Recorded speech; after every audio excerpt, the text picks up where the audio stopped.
This thing came at us at pace. We didn't know what it was. It was pretty frightening. All our routine work did come to a pretty abrupt halt. The momentum started to pick up like really, really quickly. Patients were coming in and patients were sick.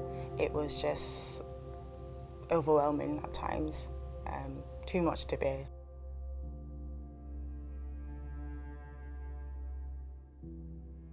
The most extraordinary evening for us, we built a 37-bed intensive care unit in 8 hours, and that was the most incredible feeling. So if a ward was turned into an ITU, our team from Portering has been immense in helping that and setting it up. When we were at the absolute maximum pressure, when we were most challenged, everyone stood up and did their best.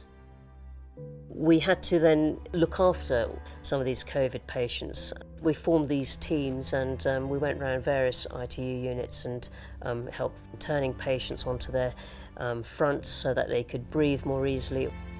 Seeing patients who were sick not being able to see their families, we rolled out a solution, an iPad that allowed family members to see their loved ones.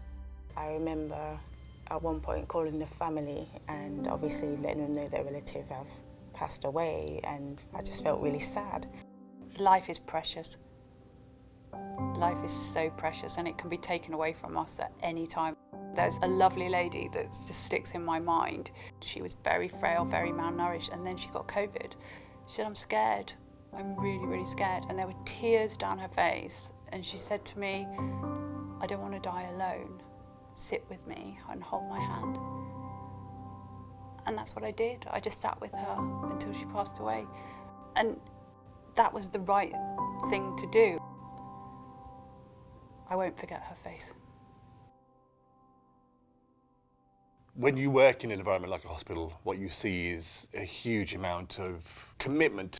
The staff here went well above and beyond their roles, supporting patients during the difficult time. NHS became a beacon of hope.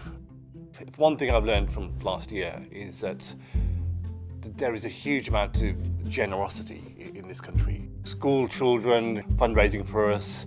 We had one delightful child who did a netball sponsorship. So we had 4,000 cards come in.